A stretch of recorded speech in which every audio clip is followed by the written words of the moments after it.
My name is Ruth Markel. I am Dan Markel's mother. I am reading this statement on behalf of my family. Parents are not supposed to outlive their children. A mother should never have to bury her own child. Perhaps this is why there are words to describe someone who loses a spouse or their parents, a widow or an orphan. But there is no word in the English language for someone who loses a child. And yet, because of the acts of a few, my son Dan's life was cut very short, and I have been forced to experience the unthinkable and to live a life filled with unimaginable pain and heartbreak that no mother should ever have to endure. Dan's family, friends, and colleagues and mentors describe Dan as a caring, uplifting, and inspiring person to everyone around him. Dan was a devoted son and family member, cherishing family celebrations and always making time for lengthy phone calls with us and other family members in Canada, the United States, and Israel. As a son, everything about Dan and everything he did made us proud. From his love of music, dance, sports, and travel, to his dedication to and hard work in school, culminating in his acceptances into Harvard University. As an undergraduate in Cambridge, England, where he earned a master's degree in political theory, and finally Harvard Law School, where he received his JD and began his impressive legal career. After graduating law school, Dan served as a law clerk for a federal circuit court judge, and then worked as an associate at a prestigious law firm in Washington, D.C. Then began what proved to be a successful career in academia, becoming a professor of law and landing a coveted teaching position at a top U.S. school right here in Tallahassee, FSU College of Law. Of all my son's accomplishments, however, I am most proud of the father Dan was to his beautiful boys, Lincoln and Ben. It is hard to capture in words the joy and excitement I felt when Dan became a father and I became a grandmother. I derived even more joy and happiness watching Dan raise his two boys. Dan was a present, devoted, loving, supportive, selfless father, and he always acted with the best interests of his boys. Dan regularly attended the boys' daycare, leading holiday programs for all the children. Dan's office and home were covered with the boys' drawings, and the family's living room was always full of the boys' toys. Regardless of the situation, Dan always put his children's safety and well-being ahead of his own. Lincoln and Ben loved their father. He was their hero. Dan offered the world his love, his wisdom, opinion, his energy, his friendship, and his warmth. Since the day he was born, Dan was alert and energetic. He did not waste this energy. He used it to live life to the fullest. For example, even in his short life, he pursued his passion for travel, and he lived in many cities: Montreal, Toronto, Boston, New York, London, Jerusalem, Washington, D.C., Phoenix, San Francisco, Miami, and Tallahassee. He made many friends all over the world and continued to stay in touch with everyone he befriended. When Dan moved to Tallahassee, he quickly became an integral part of the community. Dan made many close friends at FSU and in the broader Tallahassee community. He regularly attended community events and frequently hosted others at his home. Dan was on the board of the Shomrei Torah Synagogue and frequently attended services, holidays, and children's programs. Dan's murder has not only deprived his large network and community of a dedicated and caring family member and friend, it has also deprived the world of a brilliant attorney, teacher, and legal academic.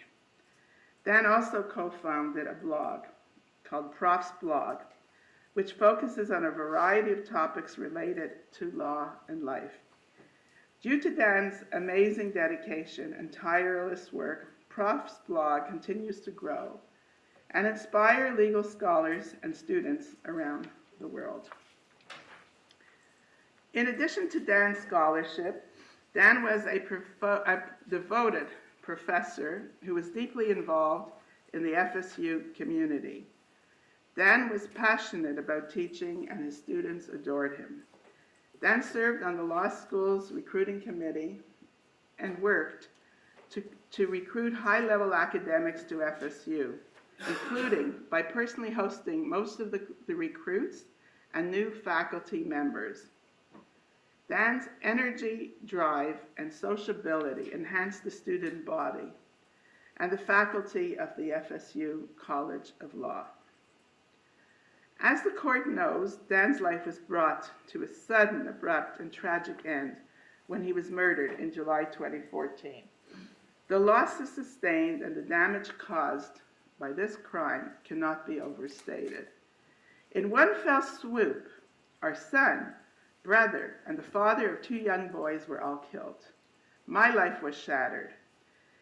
Dan's death has caused us deep pain that is both disruptive and permanent.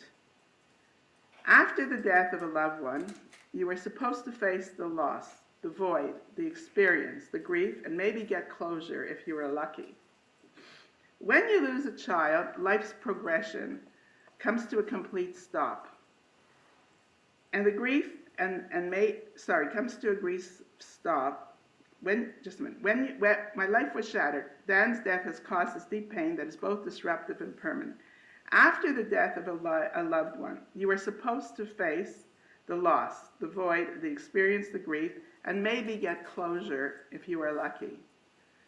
But when you lose a child, life's progression comes to a complete stop, and the grief and pain of a mother who loses her child never ends.